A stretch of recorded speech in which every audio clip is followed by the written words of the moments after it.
additionally honor the leading professor or academic or administrator for an exceptional reputation for inspiring members of the William and Mary community. The last lecture is not only a celebration of their contribution, but also an opportunity for the selected individual to share their love for academia with the greater community. It is our honor to have Dr. Vernon Hurte in our midst today, and look forward to what we expect to be a thoughtful and engaging presentation. We give our thanks to those who are able to attend this evening and encourage those who are able for after this lecture to please enjoy the reception that is sponsored by the W.M. Shore. Again, we are honored to share in this space, and today we celebrate in the spirit of William and Mary. He lives the Bishop James Madison Society. That was the official part.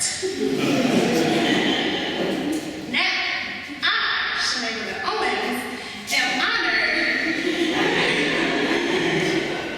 that Vernon chose me to introduce him, because this told me two things. One, that we're friends in real life, because he thought enough of me to introduce him. But two, that he has no idea what he just got himself into. Because he's letting me get on this mic both before and after he speaks. I have all the power right now.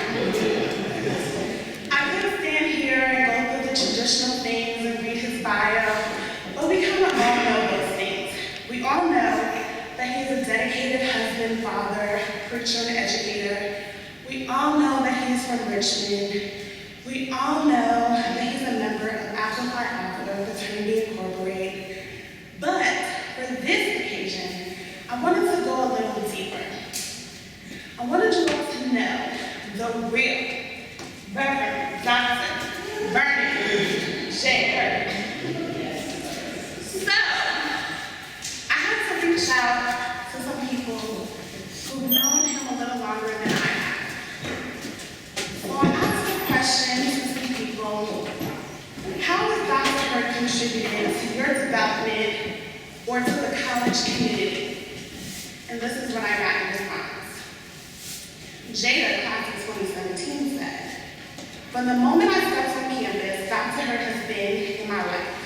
He helped with my transition freshman year and contributed to guide me through everything that comes with the first year experience, whether it was academics, related, or career advice, or even just someone to talk to. Dr. Hurte has always been there. As a graduating senior, I can with complete certainty state that much of my growth during this time has been attributed to him, and I couldn't thank him enough." Jackie, class of 2017, said, "Dr. Hurte helped me both as a leader on campus and as a believer. I learned how to incorporate both of my passions by seeing his examples on campus." Jasmine Brown, class of 2017, said, "Dr. Hurte was the first person that made me comfortable at the college throughout my time at William and Mary. Dr. Hurte has guided me, given me advice, and has been like a second father to me."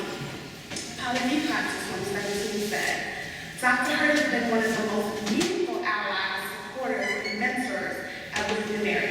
I actually met him back in the days when I was a student. I remember how encouraging Dr. Hurte was to me.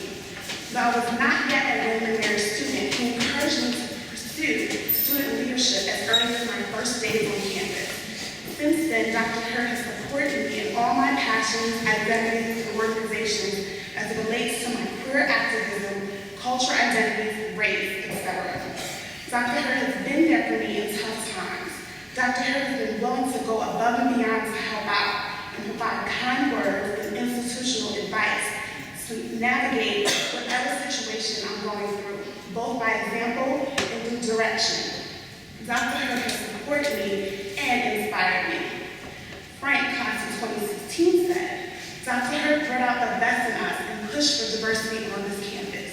He has helped many people out along the way, including myself.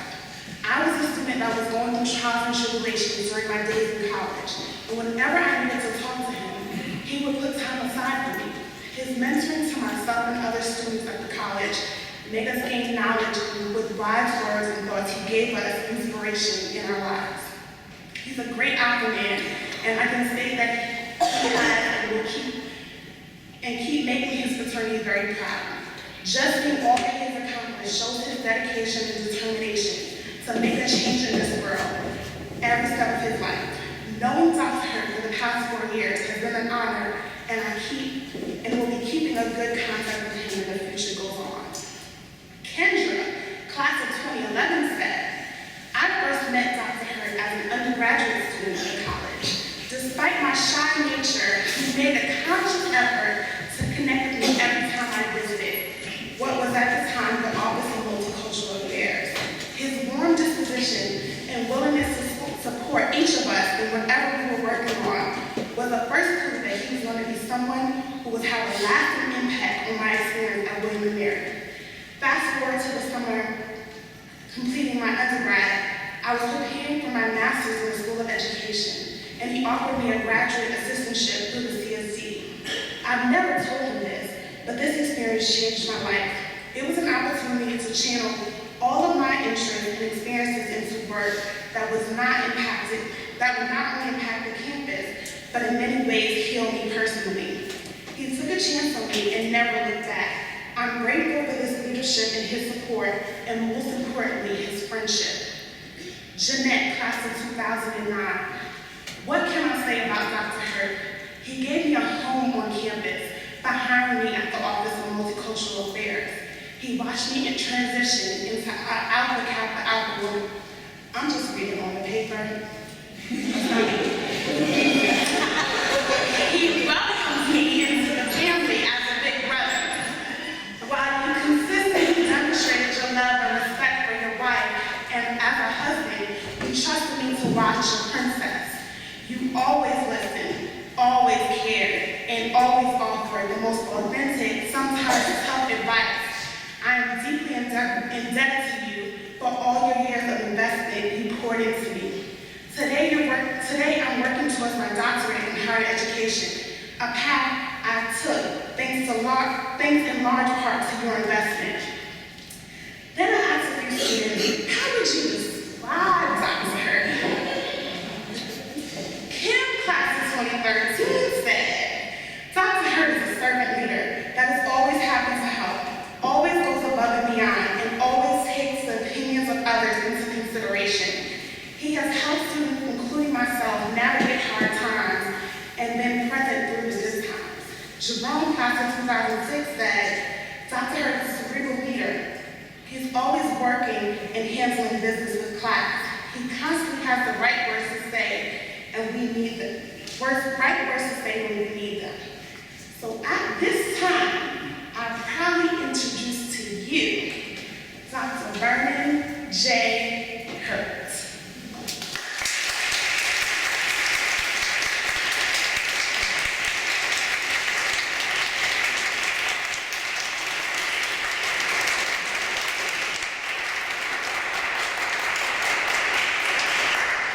Good afternoon, everybody. Good afternoon. Certainly thank you all for coming and sharing this afternoon. Good to see all of you. Thank you, Sinead, for a kind introduction. I was surprised and I had a little nervousness that my family is here. So I want to thank my wife, Gina, and Maeva and BJ for being here and sharing with us this afternoon. The title I'm giving this lecture today is Those Who Come Here Belong Here. The Quest for Community. The 1949 edition of the Student Handbook begins with a beautiful quote about traditions of William & Mary. It says, the first tradition is the tradition of belonging.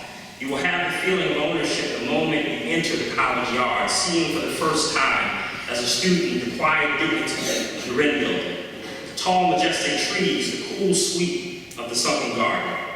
Who comes here belongs here. I first heard this quote in August of 2004. It was my first time experiencing new student orientation here at the College of William & Mary. I was immediately intrigued by the quote and challenged by it at the same time. I was immediately intrigued about the quote because of my own personal family history with this institution, while also challenged because it would essentially become the vision for my work here at William & Mary. See, we must be honest and be willing to hold the complexity of the fact that those who are considered a part of that word all in 1949 isn't the same as who is considered to be a part of the all today. Allow me to share my story. My grandmother is from a small town in Millie, Virginia named Rice. For high school, she attended Robert Rush High School, an all-black high school in Farmville, Virginia. Students who attended Logan High School did so under terrible conditions due to underfunding rooted in racism. Students didn't have a cafeteria to eat in or a gym. Teachers and students didn't have desks or blackboards. And because of overcrowding, students had to take classes in a broke-down school bus that was parked outside the school building. Requests for funding was constantly denied by the all-white school board of Prince Edward County. It was at that school that on April 23rd of 1951, a 16-year-old student named Barbara Johns organized a student walkout. She orchestrated a way to get all the students assembled in the auditorium, and at that assembly, she took the stage and passionately urged the school to strike in protest of the poor conditions. This protest took place over about 2 weeks. Eventually, 2 attorneys from the NAACP, Spotswood Robinson and Oliver Hill, filed suit on behalf of the students against the school district's inability to integrate the schools. My great-grandparents would be among the parents and families who participated in that lawsuit. The students' request was unanimously rejected by a panel by the U.S. District Court judges, stating that we had found no hurt or harm to either race. That case was eventually appealed and consolidated with 4 other cases from other districts around the country into what we know today as the Brown versus Board of Education case, in which the U.S. Supreme Court ruled that segregation in public education was effectively unconstitutional and illegal. Nevertheless, many districts resisted, including Prince Edward County. The county's Board of Supervisors refused to provide any funding for the public schools, which caused Prince Edward's public schools to remain closed for 5 years. Many white students attended public academies, while black students either moved to other metropolitan areas to complete their education, or in the case of my great-uncles, they never completed high school. My grandmother was among the last graduating classes of Logan High School. My great-uncle Mildred, my grandfather's sister, grew up in Crewe, Virginia, and was a brilliant and accomplished student at Nottoway High School. She and my grandmother had something in common. They both had dreams of going far in their educational pursuits, including the desire to attend a storied institution of higher learning called the College of William and Mary. However, given their identities as African American women in the 1940s and 1950s, that wasn't an option for them. This personal history motivated my own desire to attend William and Mary. Well, in 1996, as a junior at Richmond Community High School, just up the road in the capital city, I visited the College of William and Mary. And with all honesty, although I was then included in the all, I didn't feel included. With that said, I chose to attend another great institution. But nevertheless, you never know how your life will evolve. Because it was 8 years later, in 2003, that a mentor during my doctoral studies, Alex Hines, who had once worked here at William & Mary, encouraged me to consider a professional opportunity working with Dr. Sean Glover in the Office of Multicultural Affairs, which later became the Center for Student Diversity. And that began my 13-year tenure at this historic institution. This personal history has driven my commitment to issues of access and equity in schools, and has served as a constant reminder that all has not always really meant all. So fast forward to 2017. Those who come here belong here. Are we there yet? Have we realized a fully inclusive community, or are we on the quest towards realization? This question has remained at the forefront of my consciousness since I first heard this line from the 1949 handbook. And today I simply want to suggest that we are on a quest for community. See, the word quest is defined as an act or instance of seeking something. One definition describes a quest as a long or arduous search for something. I believe our history shows that as an institution, we have been in a quest to fully experience the fullness of a community, to faithfully authentically include all. Let's consider for a moment a few perspectives on community. Merriam-Webster defines a community as a unified body of individuals, an interacting population of various kinds of individuals in a common location, a group of people with a common characteristic or values. Well, given those definitions, one could argue that theoretically we are indeed a community. As an institution, we do have a core mission. We do have a core vision that connects us. But let's consider another perspective on community. It was in 1990, Dr. Ernest Boyer, then president of the Carnegie Foundation for the Advancement of Teaching, gives remarks to the National Association of Student Personnel Administrators National Conference. And his remarks were entitled Campus Life in Search of Community. Dr. Boyer then described 6 principles of community: a purposeful community, a place where faculty and students share academic goals and strengthen teaching and learning on campus; an open community, a place where free speech is protected and civility powerfully affirmed; disciplined community, a place where individuals accept their obligations to the group and where well-defined governance, procedure, guide behavior for the common good; caring communities, a place where the well-being of each member is sensitively supported and where service to others is encouraged; a celebrative community, a place where the heritage of the institution is remembered and where rituals affirming tradition and change are shared; and then a just community, a place where the sacredness of each person is honored and where diversity is aggressively pursued. In the Division of Student Affairs here at William & Mary, these principles have become foundational to our efforts in helping students cultivate community. But finally, in recent years, Dr. Terrell Strayhorn, professor of higher education at The Ohio State University, argues that one of the most critical elements of community is the experience of belonging. According to Professor Strayhorn, sense of belonging refers to the student's perceived social support on campus, a feeling or sensation of connectedness, the experience of mattering or feeling cared, accepted, respected, valued, and important to others. This perspective puts that powerful quote, "Who comes here belongs here," in an important new light.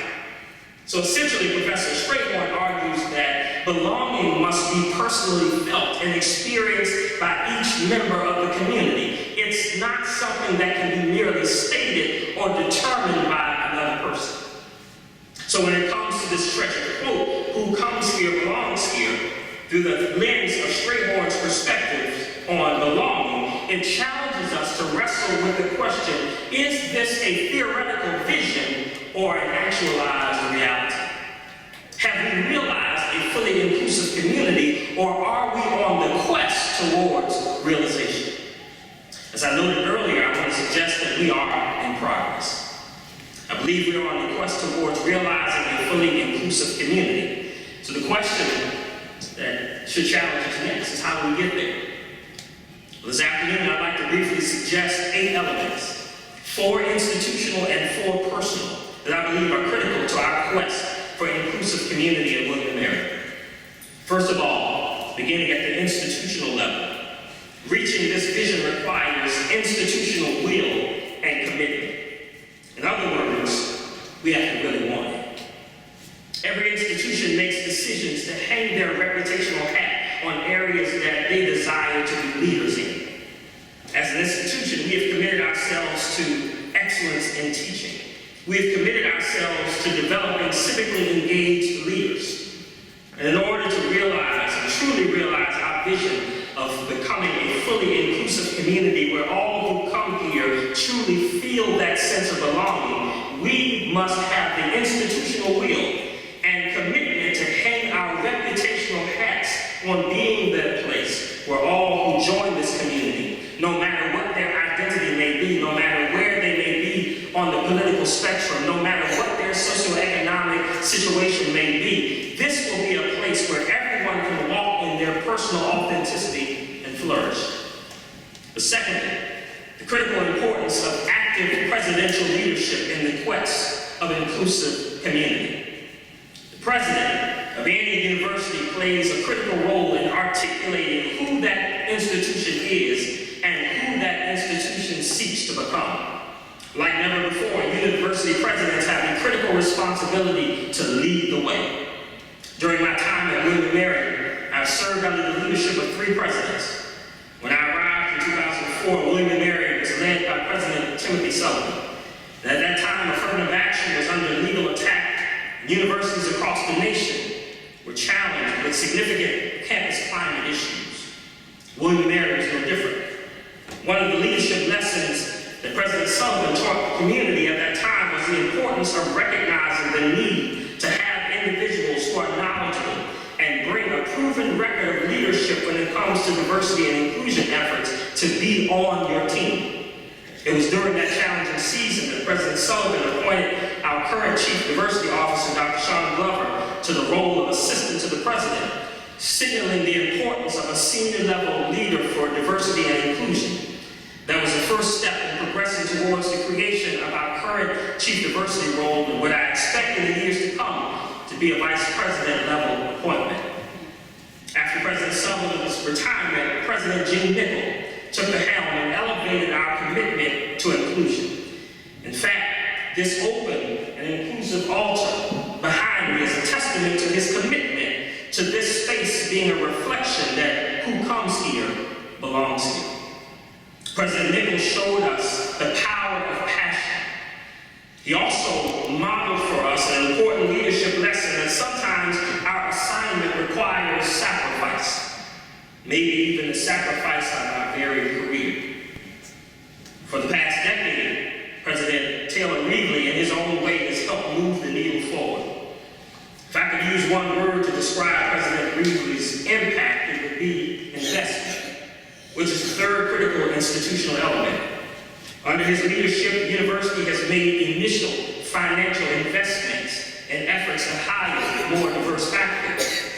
It's been under his leadership and that of our Vice President for Student Affairs that the former Office of Multicultural Affairs was expanded into the Center for Student Diversity, broadening our missional focus from not just racial ethnic diversity, but providing formal focus and support to the lived experiences of our LGBTQ student population, first-generation students, and students from various religious and spiritual traditions. This has included the first real addition to staffing in our office since the late 1980s.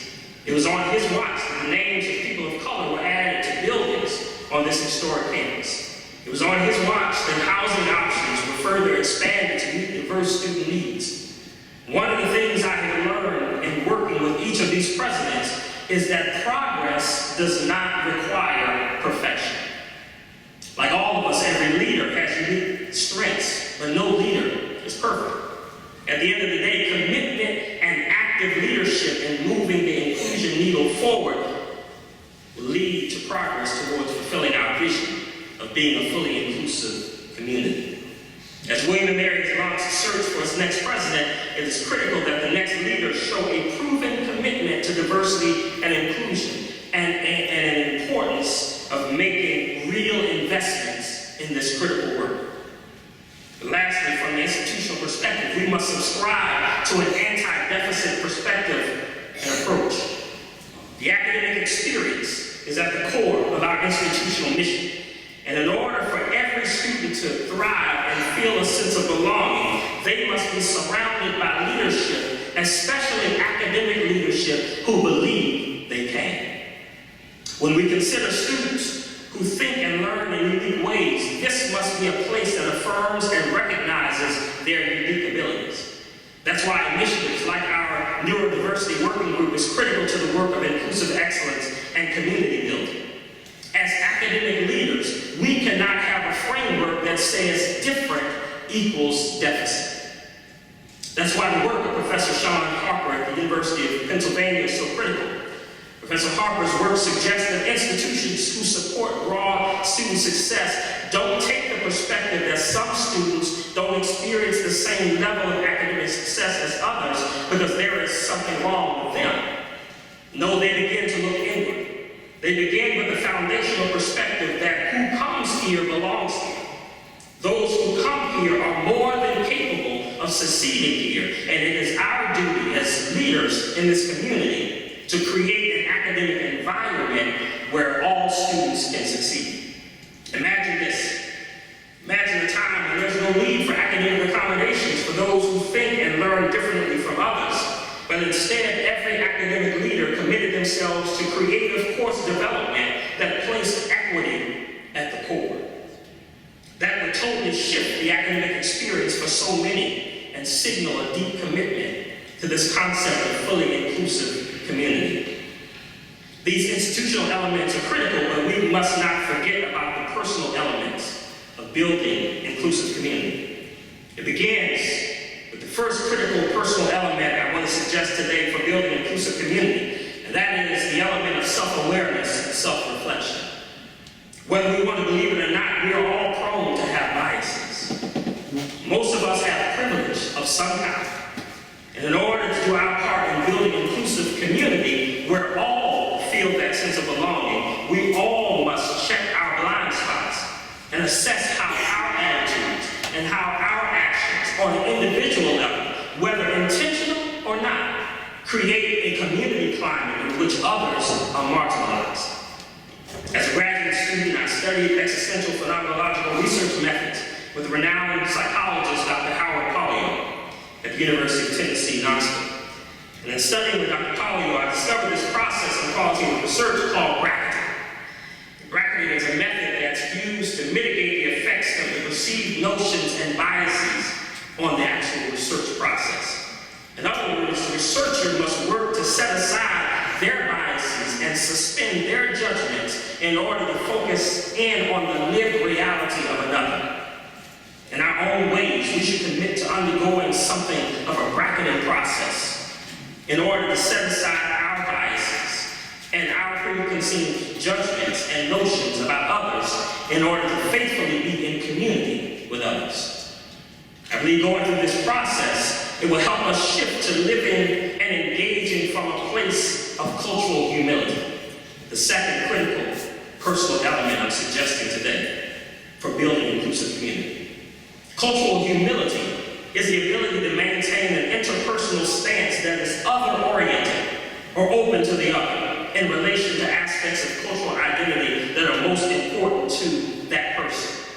In other words, when we live from a cultural humility perspective, we position ourselves as learners and allow ourselves to learn from the experiences of others.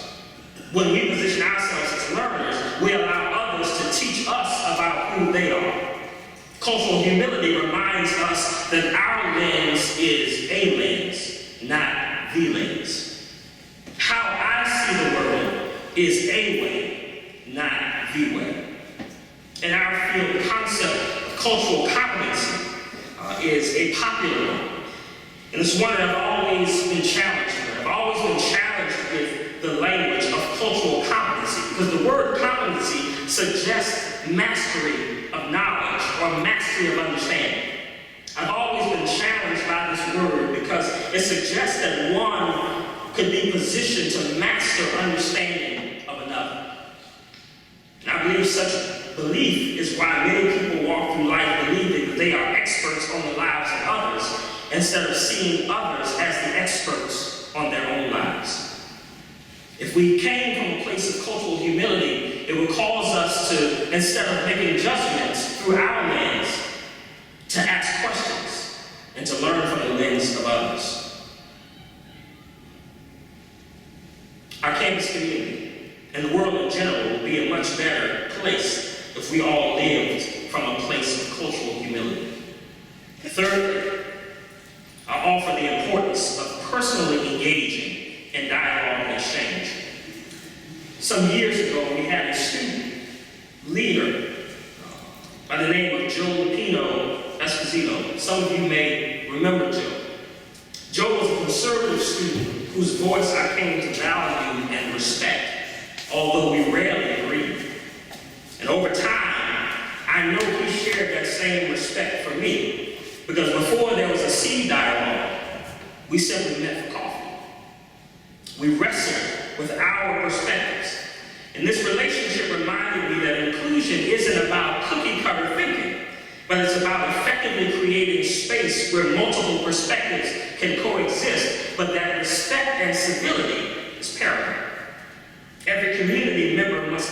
to those opportunities daily.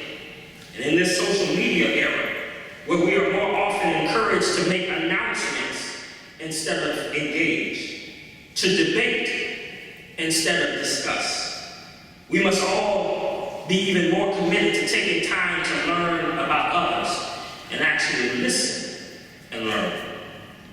Lastly, we each must accept our responsibility as community builders. See, too often the responsibility for building an inclusive community is put on the backs of those who may be underrepresented in that community. When we really want to build a community where everyone feels that sense of belonging, it requires the efforts of everyone. This requires engagement in the life of the university by all members of the community.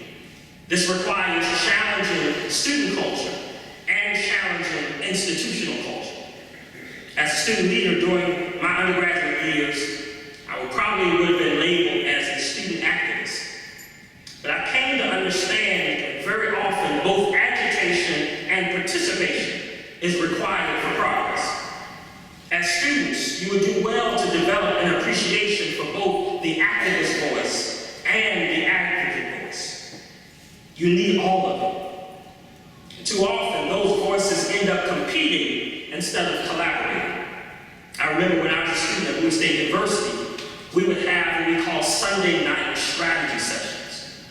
Those were the moments where the activists, those who were gifted and agitating the culture and pushing us, would connect with those of us who had leadership and opportunity at the table. And we would meet, we would discuss, we would come together and determine what are our shared goals, what is our shared strategy. And so no matter where our placement of leadership, we were on the same page, we were on one accord. And that combination of agitation and participation equated to progress on our campus. If I could describe this through the lens of the civil rights movement, you needed both Malcolm and Martin. You needed Fannie Lou Hamer and Dorothy Irene Hyde. You needed collaborative leadership between student assembly, our LGBTQ community, and the university administrator to move us towards gender-neutral housing. You needed the advocacy of the Muslim Student Association in partnership with faculty and staff many years ago that led to the establishment of our campus meditation spaces. You need Black Lives Matter, and you need collaborating voices of staff, faculty, and other students on groups like the Task Force on Race and Race Relations and our LGBT working group to push us toward improving our campus climate and other issues like faculty and student diversity. We need all of that. These movements and these moments of collaboration have a shared thing, creating a climate for all who come here to feel affirmed and able to walk in their personal authenticity. Who comes here belongs here. Is it theoretical vision or actualized reality? Well, as I close, when I consider this question, I think about the elder congregants in my church context. See, I'm also a pastor. And in my church context, the elder members of the congregation have a saying, one that may be familiar to some of you. They often say, I'm not where I want to be, but I thank God I'm not where I used to be. I like this saying because it recognizes and holds the complexity of many of our realities. This quote both recognizes and celebrates the progress that has been experienced, while also recognizing that there's still so much work yet to do. So in a nutshell, we're still on the quest for a fully inclusive community. But it's one I believe most certainly is attainable. But it will require real and consistent commitment from us as an institution, as well as individual members of this community. So to those who will continue their journey here at William & Mary as builders of inclusive community, I challenge you to do the work. For those who've already accepted this challenge, I urge you to keep it up. For those who are on the sidelines, I urge you to get in the game. Realizing true inclusive community requires the commitment and efforts of all. If you do it, I believe that this community will reach the point to which when one tribe, one family is declared, everyone will see and feel themselves in that family. When we declare that all who come here belong here, everyone will see and feel that the all really does mean all. So I thank you for the privilege of sharing in the work of building community here at William & Mary for the past 13 years. As I move forward to my new community, I remain excited about how our ancient campus is growing up. Be well and go try.